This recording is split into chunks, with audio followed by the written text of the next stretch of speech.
6절입니다. 골로새서 1장 6절입니다. 죄송합니다. 골로새서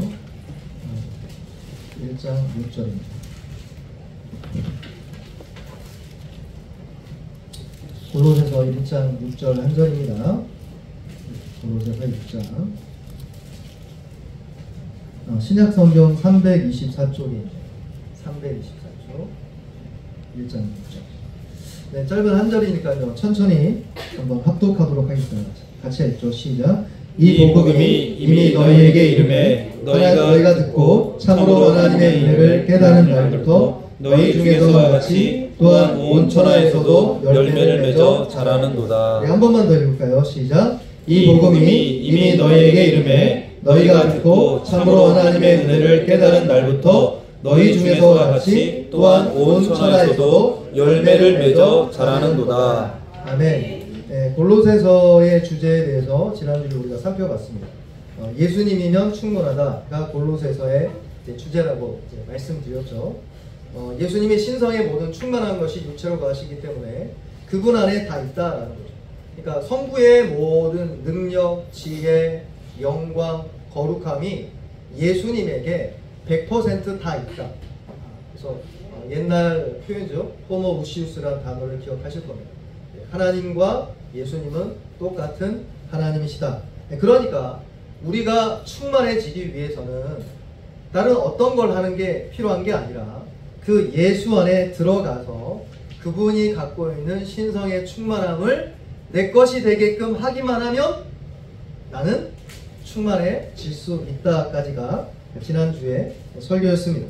근데 이게 이제 누구나가 이제 알고 고백하지만 실제로 이걸 경험하느냐 아니면 경험하지 못하고 말만 그러느냐라는 거를 살펴봤습니다. 우리가 골로새서 강의 설교를 이제 진행하다 추수감사주일이라서 이제 여러 가지 고민을 했었는데 다른 본문을 할까 아니면 이 본문을 할까 하다가 그냥 이 본문을 갖고 감사에 대한 주제를 나누는 게 필요하겠다 싶어서 이 본문을 가지고 말씀을 나누고자 합니다.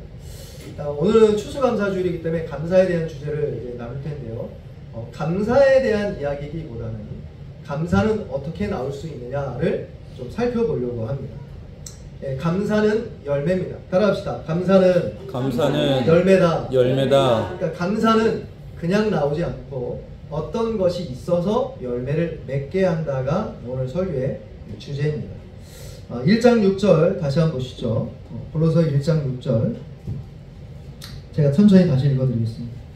이 복음이 이미 너희에게 이르매 너희가 듣고 참으로 하나님의 은혜를 깨달은 날부터 너희 중에서와 같이 또한 온 천하에서도 열매를 맺어 자라는도다. 아멘이죠. 이 복음은 골로새 도시에 이르게 됐다라고 설명합니다. 이 복음이 이미 너에게 이르렀다.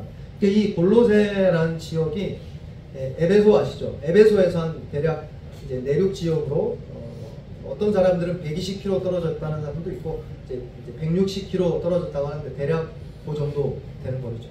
여기서 이제 우리 도시로 따지면 어디까지의 거리냐면요, 세종시 아니면 대전, 여기서 세종이나 대전까지의 거리입니다. 그렇게 멀지는 않은 거죠. 근데 이 골로새 지역에 어떻게 복음이 이르게 됐냐면요, 골로새 2장 1절에 보면 바울이 내가 너희를 얼굴로는 모른다 이렇게 이야기합니다. 그걸 통해서 우리가 추정하는데 골로새 바울이 아직은 사실은 가봤겠지만 이것도 여러 주장이 있지만 가봤을 가능성이 훨씬 높습니다. 근데 선교이기보다는 선교 루트거든요. 거기가 굉장히 중요한 루트입니다. 골로새 지역이. 근데 그렇지만 사실은 골로새에 가서 전도해서 교회를 개척한 건 아닙니다. 근데 개척은 누가 했냐? 바울이 에베소에서 3년 사역을 합니다. 두란노 소원에서 3년 동안 사역을 하는 제자훈련을 하는데요. 제자훈련을 하는데 그 지역이 아시아 지역으로 표현하는데 아시아 지역에 이 골로새가 있거든요. 아시아에서 모든 사람들이 예수를 들었더라, 말씀을 들었더라가 기록이 있습니다. 그러니까 이 말씀을 통해서 우리가 추정해 보건대 여기 골로새 지역에 에바브라라는 사람이 있는데 그러니까 이분이 골로새 교회를 세웠습니다. 근데 이제 골로새 교회만 세운 게 아니고 옛날 여러분 혹시 전도인 아세요? 전도인? 네, 전도 이렇게 성경책 나눠주는 분도 있었고요. 전도인도 있었고요. 목사님들이 아니에요. 가서 시골에 교회 없는데 예수 믿으시고 해서 예수 믿게 해서 교회를 개척하는 거예요. 그리고 목사님들은 그 소식을 듣고 파송해서 목회하는 거예요. 그래서 이제 경북 지역도 있었고 우리나라도 있었어요. 전도인들 전역적으로 전도인들이 있어가지고 교회 없는 곳에 간 거예요. 그러니까 에바브라는 전도인이었는지 아니면 목회자였는지 정확하게 우리가 추정할 수 없지만 아마도 목회자였지 않을까 우리가 생각해 볼 수 있습니다. 그래서 골로새, 라우디게아, 히에라볼리라고 세 지역이 있는데 이 지역을 다 개척합니다. 그리고 개척하다가 문제가 생겨서 바울에게 와서 바울의 권면을 듣고 바울이 거기에 대한 권면에 대한 답으로 이 골로새서를 쓴 겁니다. 그래서 에바브로가 개척했는데 사실은 바울의 직계 제자죠. 그러니까 바울의 제자인 에바브라가 전도해서 세운 교회고, 그래서 사실은 바울이 직접 간접적으로 영향을 미쳐서 교회가 세워졌다. 그래서 복음이 이렇게 이르게 됐다고 설명할 수 있습니다. 근데 이제 우리가 중요한 초점은 6절 하반절입니다. 따라합시다. 열매를 맺어 자라는도다. 뭐가요? 복음이. 그러니까 복음은 멈춰 있지 않고 열매를 맺어 계속 자란다라고 이야기합니다. 그러니까 이건 복음이 갖고 있는 확장성과 깊이를 모두 다 포함하는데 복음은 계속 뻗어나갑니다. 할렐루야. 그래서 이제 복음이 한국에 전해졌을 때 계속 전도가 되는 이유가 복음의 성격이 그래요. 그래서 우리가 은혜 받으면 뭐 하고 싶어요? 네, 전도하고 싶어요. 저도 예수 믿은 지 얼마 안 됐을 때 전도를 가장 많이 했어요. 전도 언제 제일 많이 안 했나? 신학교 가서 별로 안 했어요. 신학교 가서 이제 산에 박혀서 공부한다고 안 했는지 왜 안 했는지 모르겠는데 어쨌든 예수 믿고 복음의 영향력 가운데 우리가 경험하게 되면 전도하고 싶어집니다. 그게 이제 복음의 확장성이죠. 그래서 복음이 이 골로새 지역까지 온 겁니다. 골로새 지역까지. 그리고 이게 계속해서 열매를 맺어 자라고 있다라고 이야기합니다. 근데 이제 오늘 이제 골로새서 1장에 감사라는 단어는 없지만요. 복음이 어떻게 열매를 맺었는지를 설명하는 구절이 있습니다. 4절 한번 보시죠. 4절은 우리 같이 읽어보시죠. 골로새 1장 4절. 같이 읽을까요? 시작. 이는 그리스도 예수 안에 너희 믿음과 모든 성도에 대한 사랑을 들었으며. 아멘. 여기 보시면 믿음과 사랑이 나오죠. 그러니까 특별히 모든 성도에 대한 사랑을 들었다 이야기합니다. 이 말은 뭐겠어요? 골로새 교회에 오면 사람들이 환대하고 사랑해주고 섬겨주고 인사해주고 웃어주고 우리 넘치는 애교회처럼요. 이제 넘치는 애교회 이제 넘치는 웃음과 기쁨으로 섬기지 않습니까? 근데 이 환대와 섬김이 결국 어떤 모습이냐면 감사의 또 다른 모습입니다. 따라합시다. 섬김은 감사의 모습이다. 그러니까 감사해야지 이렇게 섬기고 환대하는 거죠. 근데 감사하지 않으면 어떤 게 줄어들까요? 네, 여기 있는 것처럼 성도에 대한 사랑이 줄어들게 되어 있습니다. 그러니까 사랑이 본질이 아니라 사실은 그 안에 감사가 있느냐 없느냐가 체크되는 거죠. 8절도 한번 보십시오. 1장 8절 한번 보시죠.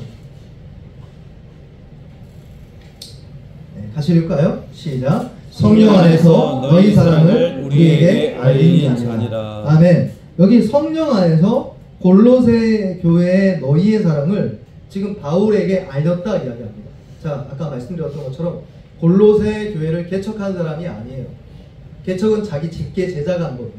근데 이 제자가 개척한 교회고 한 번도 보지도 못할 가능성이 높은 사람인데 이 사람들이 바울이 감옥에 갇혀서 이 편지를 썼는데 바울을 사랑한다고 이야기합니다. 8절에 너희 사랑을 우리에게 알렸다 이야기합니다. 바울이 어떤 감옥에 있었냐 여러 가능성이 있는데 크게 두 가지인데 가장 가능성이 있는 감옥이 로마 감옥에 있을 때 바울이 이 편지를 썼다라고 생각할 수 있는데요. 여러분 골로새는 소아시아 터키 지역입니다. 근데 로마는 이탈리아 로마예요.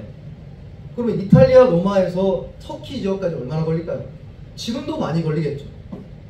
근데 이 당시에는 걸어서 가고 말 타고 가고 배 타고 가고 이런 시대인데 얼마나 먼 거리입니까? 근데 거기서 한 번도 만난 적도 없고 감옥에 갇혀 있는 사도에 대해서 그들이 너무 사랑하는 것을 바울에게 나타내고 있다. 이렇게 이야기하는 겁니다. 이것이 인간적 측면에서 사랑이 아닌 걸 우리가 알 수 있습니다. 골로새 성도들은 지금 뭘 느끼고 있냐면 그리스도 안에서 한 몸으로 부름받은 하나님의 권속과 가족이 느끼는 패밀리 사랑을 지금 느끼고 있는 거예요. 신자만이 경험하는 형제의 자매를 지금 누리고 있다는 겁니다. 이게 어떻게 시작됐냐? 이 성도 안에 감사가 열매 맺었기 때문에 사랑으로 나타난다는 겁니다. 그래서 오늘 이 시간 감사가 어떤 건지, 감사는 무엇을 통해 우리에게 주어지는지를 좀 나눌 텐데요. 따라합시다. 뿌리와 열매. 열매는 이제 나무에서 나죠, 그죠? 열매는 나무에서 나옵니다. 열매 자체가 열매를 맺는 경우는 없죠. 그런 경우가 있는지는 모르겠지만 열매가 열매를 뚝 낳으면 열매 계속 갖고 있으면 되잖아요. 사과나무에서 사과가 나는 거지. 사과에서 사과가 계속 나는 법은 없지 않습니까? 그러니까 사실은 감사는 감사 자체가 나오는 게 아니라 나무에서 나오는데, 나무가 뭐냐? 복음이란 거죠. 1장 6절 다시 한번 보시죠. 1장 6절. 이 복음이 이미 너희에게 이름에, 지금 주절이 안 없어지고 계속 되고, 사실 바울이 이 말을 계속 하고 있는 거예요. 복음이 이미 너희에게 이르렀는데 너희가 듣고 참으로 하나님의 은혜를 깨달은 날부터 지금까지가 포함되어 있죠. 너희 중에서와 같이 또한 온 천하에서도 열매를 맺어 자란다 라고 이야기하고 있고, 지금도 열매를 맺고 있는데 그 뿌리와 나무가 어디에 해당됩니까? 복음이죠. 따라합시다. 복음이 감사를 낳는다. 아멘. 제가 조금 더워서 하얀을 좀 더 쓸게요. 히트를 조금 줄여서 주셔도 될 것 같아요.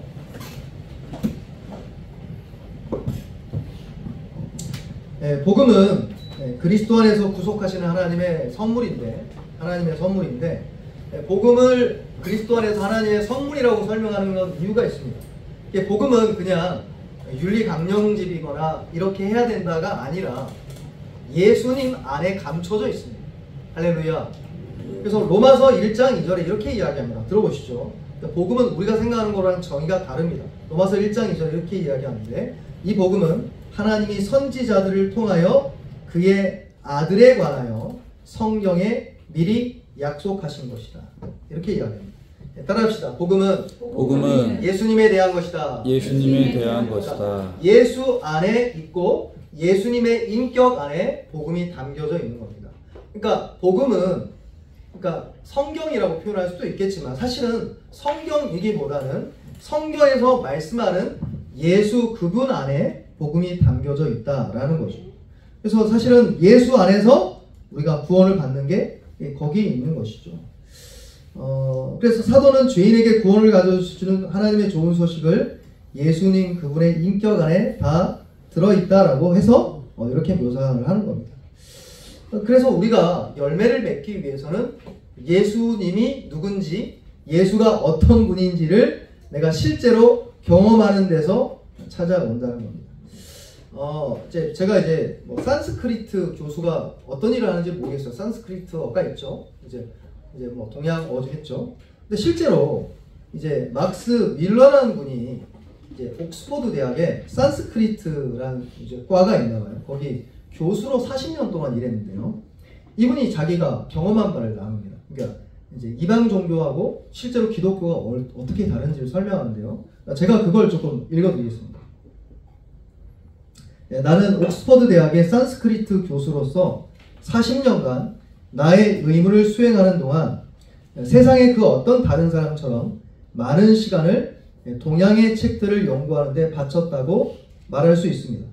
그래서 나는 감히 소위 이 모든 경전들이 브라만교의 베다이든 시와와 비시누의 쿠란아이든 이슬람교도의 코란이든 파르시스의 젠다베스타이든 내가 발견한 이 경전들의 기본은 말하자면 하나의 화음을 말할 수 있습니다. 그러니까 즉 이 모든 것은 여기서 핵심인데요. 관통하는 하나의 기본음이 있다는 겁니다. 그게 뭘까요? 그러니까 이번에 이제 일종의 비교 정보학을 전공한 교수인 거죠. 그러니까 동양에 있는 모든 종교들을 본인이 40년 동안 연구해 봤더니 똑같이 흐르는 기본 음이 있다는 겁니다. 그게 뭘까요? 예, 이렇게 정의합니다. 행위를 통한 구원이라. 저도 자신있게 이야기할 수 있습니다. 여러분, 기독교 외의 모든 종교는 행위를 통해 구원을 받습니다. 그게 기본 의미입니다. 불교든, 여러분 왜 도 닦아요? 내가 돌을 닦아야 구원을 얻기 때문에 그렇습니다. 근데 이게 기본 의미라는 거죠. 근데 이제 이분이 또 이야기를 합니다. 이 모든 것들은 구원은 반드시 값이 지불되어야 하며 그 값은 반드시 그들 자신의 노력과 공로이어야 한다고 가르칩니다. 우리 자신의 성경, 우리의 거룩한 책은 처음부터 끝까지 이런 가르침에 대해 이의를 제기합니다. 하지만 선한 행위들은 이 거룩한 책에서도 요구되고 성경에서도 요구된다는 겁니다. 동양의 다른 어떤 책보다 더 강하게 요구됩니다. 그러나 이분이 하고자 하는 말입니다. 그러나 그러한 행위들은 오로지 감사하는 마음에서 흘러나오는 것입니다. 그것들은 오직 감사의 제사이며 오직 우리 믿음의 열매입니다. 아멘. 그래서 열매는 사실은 타 종교에서 범접할 수 없을 정도로 기독교인이 엄청나게 놀라운 일을 합니다. 그래서 사실 세상에 이제 TV나 이럴 때 많이 광고가 안 돼서 그렇지, 만약에 교회가 일을 안 하면요, 뭐가 스톱될까요? 아마 병원들이 힘이 들 겁니다. 의료센터가 힘이 들 거고, 요양은 힘들 겁니다. 그래서 사실 우리 이승훈 장로님 잠깐 예배 중간에 가셨는데, 오늘 이제 거기 이제 그 센터 섬기러 가셨어요.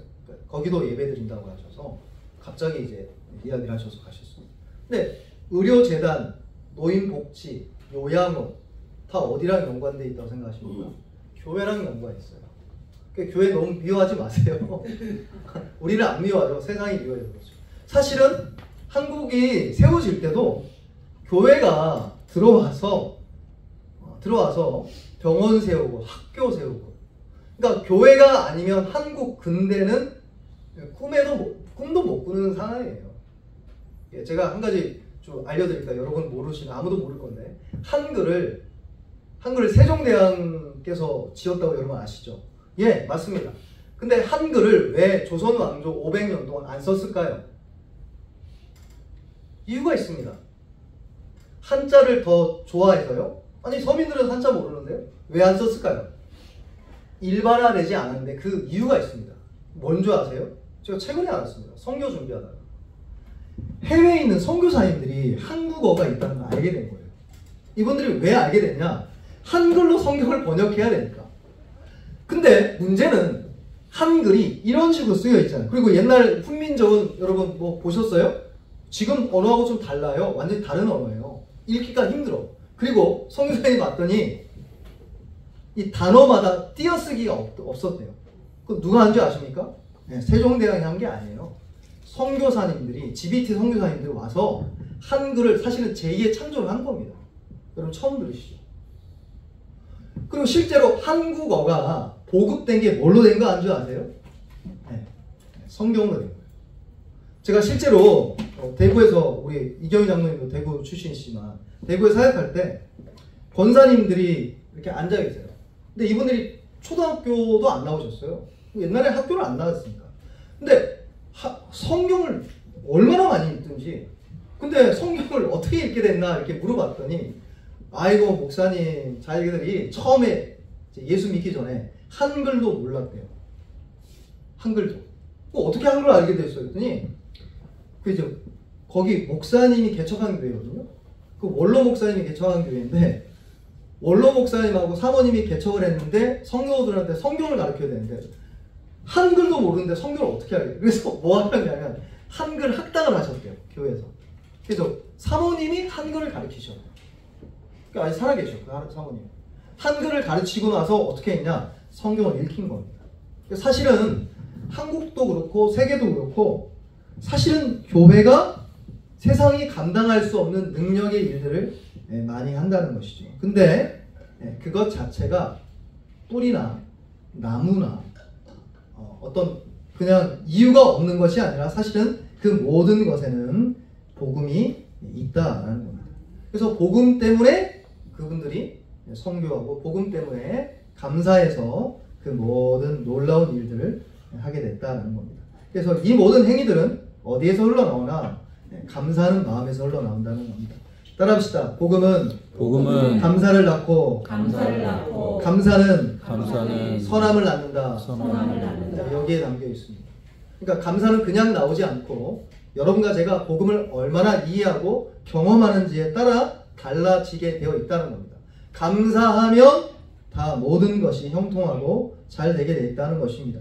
그래서 감사의 뿌리는 예수님이 우리를 위해서 행하신 일에 달려있고 예수님이 우리의 감사의 뿌리고 근원이다 라는 겁니다. 우리에게도 예수님의 은혜로 충만한 저와 여러분 되기를 주의 이름으로 축복합니다. 아멘. 두 번째로 우리가 생각해 볼 게 있는데, 물론 구원은 예수님이 하셔서 이루신 일이죠. 근데 예수님만이 하신 게 아니라 삼위일체 하나님 전체가 일을 하셨습니다. 따라합시다. 성부 하나님이 계획하시고 예수님이 계획을 실행하시고 성령님이 구원을 완성하셨다. 성령님이 구원을 완성하셨다. 이렇게 우리가 설명할 수 있습니다. 성부 하나님이 구원을 계획하셨고 성자 예수님이 구원을 완벽하게 실행하시러 2000년 전에 오셨고 그걸 실행하신 겁니다. 할렐루야. 그리고 2000년 전에 완전히 이루신 구원을 저와 여러분께 되게 하기 위해서 성령님이 오셔서 여러분에게 구원을 여러분께 되도록 실제로 인쳐주시고 적용해 주시는 역사가 있게 됐다라고 합니다. 그래서 예수님의 사역을 이렇게 설명할 수 있습니다. 구원의 객관적인 기초라고 설명할 수 있습니다. 그러니까 예수님이 하신 것 때문에 이런 일들이 일어나는 거예요. 할렐루야. 그러니까 제가 이제 여러 가지 것들을 이제 보게 되는데, 최근에는 이제 이렇게 이제 라디오를 좀 자주 차를 많이 운행하다 보니까 기독교 방송에 성경의 고수를 찾아서라는 코너가 있어요. 그러니까 무린 고수도 아니고 성경의 고수.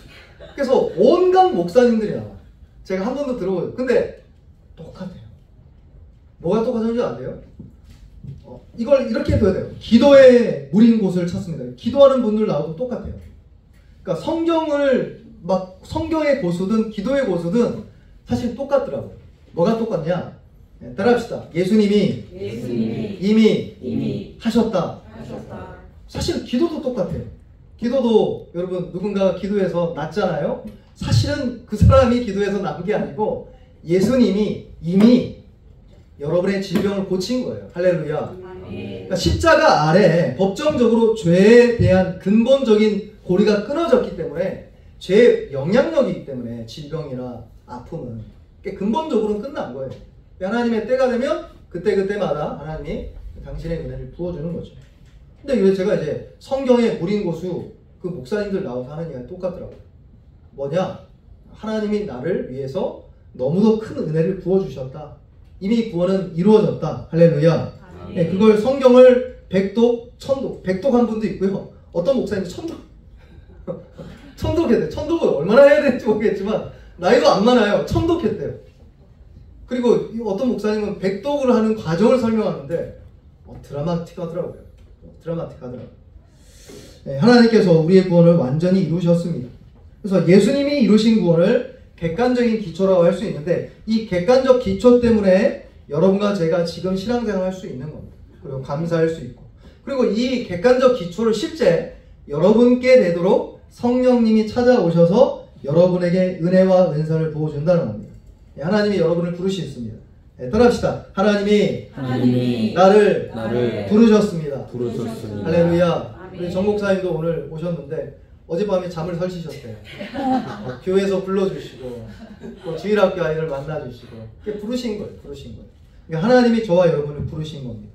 부르셔서 여러분에게 새 생명을 주신 겁니다. 할렐루야. 여러분 생명이 나 태어날래 하는 아이가 어디 있어요? 여러분 서유리가 엄마가 임신하기 전에 아빠 꿈에 나타나서 아빠 엄마 나 태어날래 그런 아이 봤어요? 없어요. 없고 서유리는 전적으로 수동적인 거예요.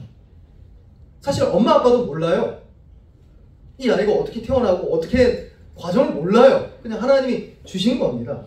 그래서 사실은 성령님이 여러분을 부르셔서 새 생명을 낳게 하는 거듭남의 역사가 사실은 성령님의 역사예요. 할렐루야.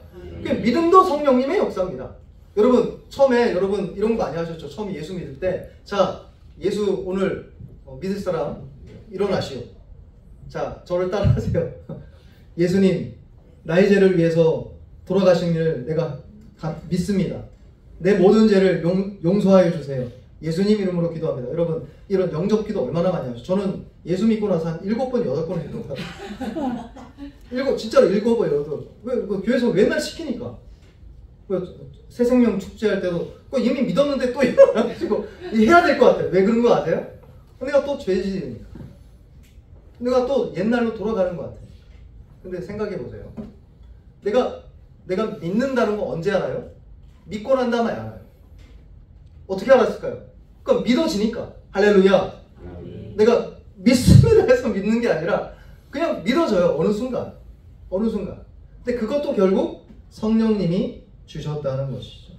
믿음도 주셨고 성령님, 회개도 성령님이 주십니다. 여러분, 이게 이제 회개가 얼마나 어려우냐면요. 회개 여러분이 할 수 있다고 생각하죠. 아니요, 우리가 못해요. 우리가 원하는 데까지 회개도 못하고요. 성령님이 능력 주시는 데까지만 회개할 수 있습니다. 회개도 성령님이 주셨고, 칭의도 성령님이 주셨고, 사실은 성화도 성령님이 이루십니다. 할렐루야. 여러분을 끝까지 견인하시고 영화롭게 하시고 그리고 교회로 부르시고 축복을 주시고 은사를 주시고 선물을 주시고 할렐루야. 그 모든 것이 성령님께서 100% 은혜로 부어주신다라는 것입니다. 이 모든 것이 하나님의 은혜인 줄 믿습니다.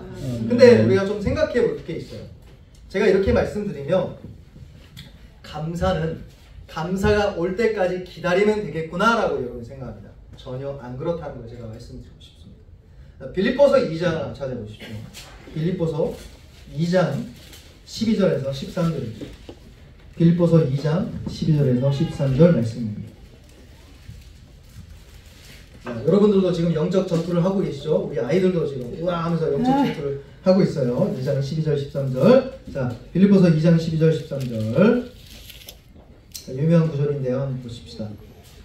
신약 성경 319쪽에 있습니다. 빌립보서 2장 12절에서 13절. 같이 읽어볼까요? 시작. 그러므로 나의 사랑하는 자들아, 너희가 나 있을 때뿐 아니라 더욱 지금 나 없을 때에도 항상 복종하여 두렵고 떨림으로 너희 구원을 이루라. 너희 안에서 행하시는 일은 하나님이시니 자기의 기쁘신 뜻을 위하여 너희에게 소원을 두고 행하게 하시나니. 아멘. 이 12절과 13절은 언제나 함께 가야 되는 위대한 성경 구절입니다.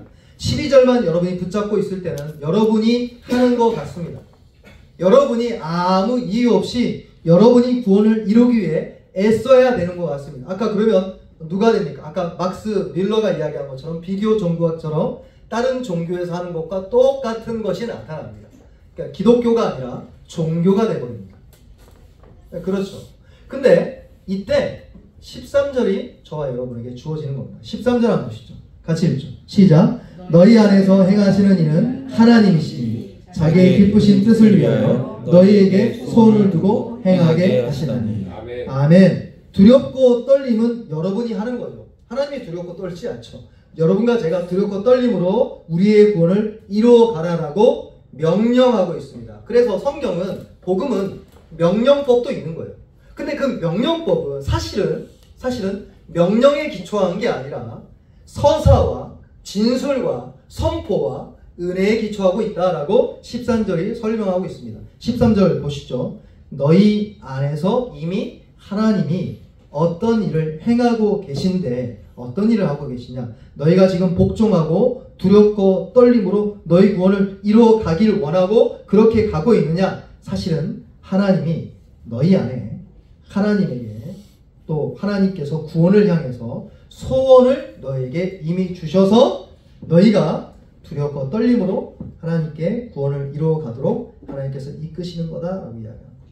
그러니까 12절은 명령이고 13절은 숨겨져 있는 하나님의 능력인 겁니다. 소원을 여러분에게 두신다라는 겁니다. 이걸 좀 고급스러운 표현으로 성령님의 협력사역 이렇게 설명합니다. 근데 협력한다고 해서 오해하시면 안 돼요. 협력한다고 해서 성령님 반, 내 반 이 뜻이 아닙니다. 반반 치킨이 아니라 따라합시다. 성령님께서 100% 이루신다. 그리고 또 따라합시다. 내가 100% 이룬다. 이상하죠? 그거는 200%인 거예요? 아니요, 100%인데 여러분 안에 성령님께서 소원을 두고 일하시기 때문에 사실은 성령님의 일이지만 여러분의 의지를 드리는 적극적인 역사가 있어야 성령님이 협력해 나가며 이룬다는 겁니다. 그걸 어디서 할 수 있습니까? 예, 성화에서 할 수 있습니다. 여러분, 성화는 어떻게 이루어지겠죠? 여러분 고민 많이 했을 것 같아요. 성화 여러분 고민 안 하세요? 내가 어떻게 하면 좋은 남편이 될까? 어떻게 하면 내 이 성격을 좀 고칠까? 어떻게 하면 내가 좋은 남편 되고 좋은 아내가 되고 좋은 아들 될까? 이런 고민 안 해보셨어요? 기도원도 가보고, 그죠? 무슨 은사나 체험도 많이 했는데, 제가 이제 그 성경의 무림고수 목사님들 나오니까 아 그렇다라고 알았어요. 이 이야기만 하고 이제 말씀 마무리할 텐데, 성령님이 인격적이세요. 그래서 여러분과 제가 거룩해질 때는 성령님이 독단적으로 하는 게 아니고 여러분의 전인격을 사용하세요. 그래서 여러분을 기다려주세요. 그러니까 죄 짓는데 바로 벼락 내리고 때리는 게 아니라, 아버지한테 막 뭐 불순종하고 막 할부라는데 그 자리에 사람이 딱 때려버리면 우리 아이들 중에 아빠한테 순종하지 않는 아이는 아무도 없겠죠. 근데 그렇게 안 하세요. 안 하시고 인격적이기 때문에 기다려주세요. 기다려준다는 건 뭐예요? 따라합시다. 스스로 뉘우쳐서 순종할 수 있도록 시간을 주신다. 시간을 주시면서 고난도 주시고, 주일날 오면 목사님한테 혼나기도 하고, 또 성도들의 권면을 통해서 여러 각도에서 하나님이 그 인격의 의지를 감동 감아 주셔서 실제로 스스로 하나님께 순종하도록 하나님께서 만들어 가시는 역사가 있다는 겁니다. 제가 성경의 무림고수 여기 요즘 이제 제가 또 다시 이제 성경을 다시 통독하는 거에 대한 비전을 좀 이제 도전을 좀 받아가지고 제가 이제 어제 주일부터 시작을 했거든요.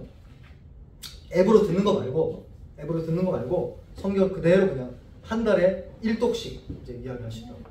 근데 똑같아요. 뭔지 아세요? 처음에는 너무 힘들다는 거예요. 성경이 안 읽혀진다는 겁니다. 그러면 뭐라고 하냐면, 그럼 포기해야 되느냐? 아니, 그게 아니고 따라합시다. 목숨 걸고 말씀을 읽자. 이건 여러 각도로 설명할 수 있습니다. 목숨 걸고 예배드리자. 목숨 걸고 순종하자. 목숨 걸고 해버리자. 그러니까 이게 되게 똑같은 패턴인데, 실제로 목숨을 걸고 성경을 읽는데 내가 순종하기 위해서, 그러니까 이해하지 못하고 이해 안 돼도 목숨 걸고 한 달에 1독을 내가 하겠다라고 그 성경에 무림고수들이 결단하고 했더니 어떤 일이 일어나냐면 2독 때는 시간이 반으로 줄어든다. 그리고 3독째, 그리고 20독 정도 되면 구약을 읽는데 신약이 이렇게 보이고, 신약을 읽는데 구약이 보이고. 이경희 장로님 맞으신가요? 우리 장로님이 산증이시잖아요. 백독을 향해 나가고 있는데, 그리고 한 100독 되니까 이 목사님 똑같이 이야기해요. 모든 목사님 다 그래요. 거기 제가 한 5분 너무 신기해가지고 너무 문해도 되고 봤는데 100독 정도 되니까 뭐가 보이느냐? 창세기 읽어도 예수님이 보이고, 레위기를 봐도 예수님이 보이고, 시편을 봐도 예수님의 피가 흐르고, 은혜가 되죠. 근데 그러는 거예요. 자기가 의지를 들여서 목숨을 걸고 하나님께 헌신했더니 그 적극성이죠. 성령님이 이제 열어주신다라고 표현합니다. 똑같습니다. 사실 성령님은 인격적이기 때문에, 우리가 지정이 의지를 갖고 있는 인격체이기 때문에 우리가 스스로 하나님께 순종하기를 원하세요. 예배도 똑같고요. 또 여러분의 인격을 바꿔내시는 하나님의 역사도 똑같습니다. 그러니까 성령님 혼자 하지 않고 여러분이 먼저 의지를 드릴 때 하나님은 일하시더라고요.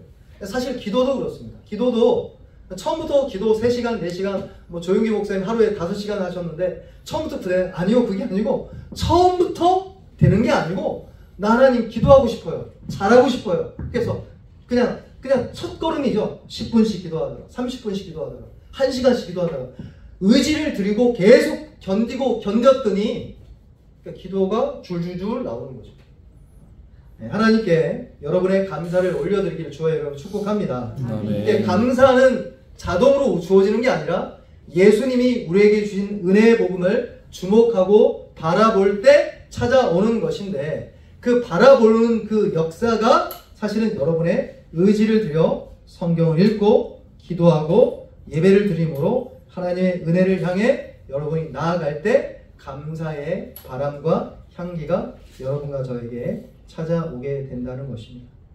감사의 향기와 감사의 은혜가 저와 여러분에게 넘치기를 주 여러분 축복합니다. 우리 골로새서 1장 6절 다시 한번 읽고 말씀을 마무리하겠습니다. 골로새서 1장 6절입니다. 우리 올 한해 마무리를 이 말씀으로 마무리했으면 좋겠습니다.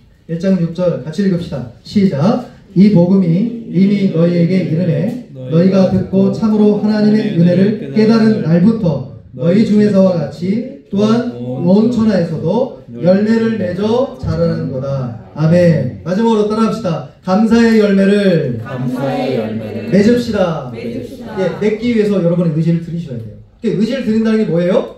말씀을 읽는 거예요. 말씀을 읽으면서 예수님이 나에게 한 것을 다시 생각하는 겁니다.